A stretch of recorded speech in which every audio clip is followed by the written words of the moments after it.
15 شعبان کا دن آ رہا ہے، اس کی رات بھی اس کے ساتھ آ رہی ہے، تو ضروری سمجھتا ہوں میں کہ 15 شعبان کے بارے میں اس کی حقیقت کو بیان کر دوں۔ اللہ تعالیٰ تو اس رات کے اندر نظر کرم فرماتے ہیں اپنے بندوں پر، سوائے مشرک اور کینہ رکھنے والوں کے علاوہ،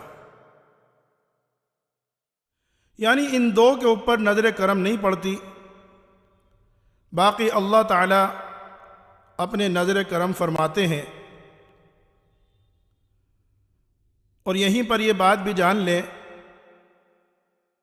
کہ کینہ پرور کون شخص ہوتا ہے؟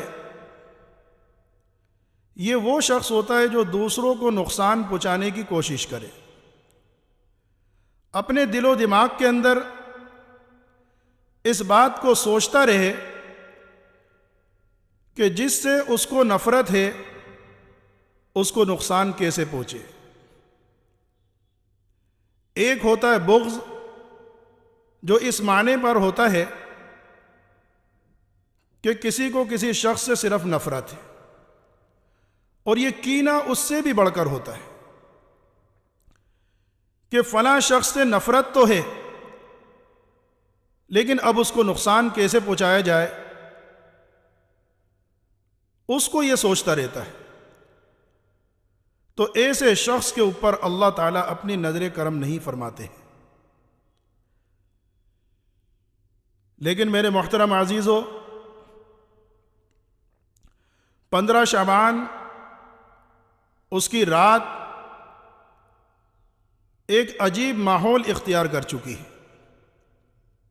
لوگوں کے دلوں کے اندر سے یہ تصور جو عبادت کا ہے وہ تو نکلتا جا رہا ہے، اور تصور اس بات کا ہماری نوجوان نسل کے اندر آ رہا ہے کہ کہاں کہاں جانے کا پروگرام ہوگا، قبرستان جائیں گے، انڈیا گیٹ جائیں گے، دلی کی کون کون سی سڑکوں کے اوپر دوڑیں گے،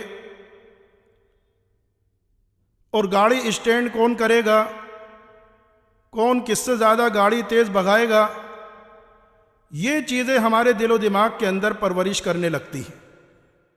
حالانکہ اس رات کو اگر عبادت سے ہم تصور کریں اور عبادت والی رات ہم اس کو جانیں تو یہ چیزیں ہمارے دل و دماغ کے اندر آنی ہی نہیں چاہیے۔ پہلے تو میں یہاں پر یہ بات ثابت کر دوں کہ اس رات کے لیے کوئی مخصوص عبادت نہیں ہے۔ اگر کوئی عبادت کرنا ہی چاہتا ہے تو وہ خاموشی کے ساتھ اپنے پروردگار کے سامنے یا تو اپنے گھر کے اندر عبادت کرے یا پھر مسجد کے اندر بھی کرتا ہے۔ اللہ نے جتنی طاقت دے رکھی ہے، خاموشی کے ساتھ اس رات کے اندر عبادت کرے۔ ایک میلہ بنانا، مجمع اکٹھا کرنا، چوراہوں کے اوپر کھڑے ہونا،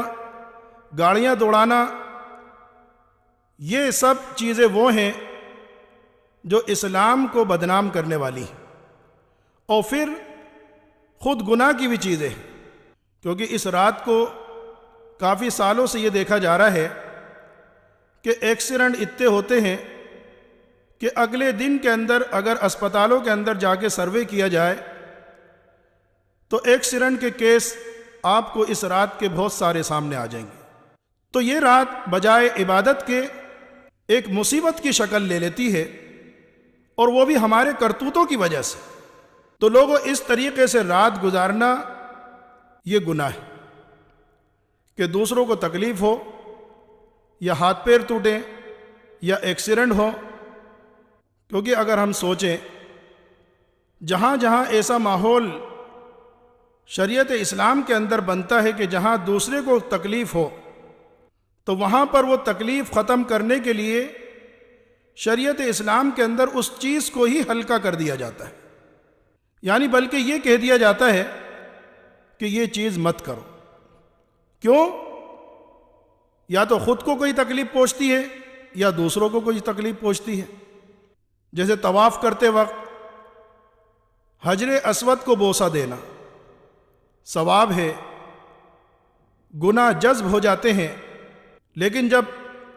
دیکھا کہ سارے کے سارے ایک وقت حجر اسود کو بوسہ نہیں دے سکتے، تو پھر شریعت نے اس بات کو اس طریقے سے ہلکا کر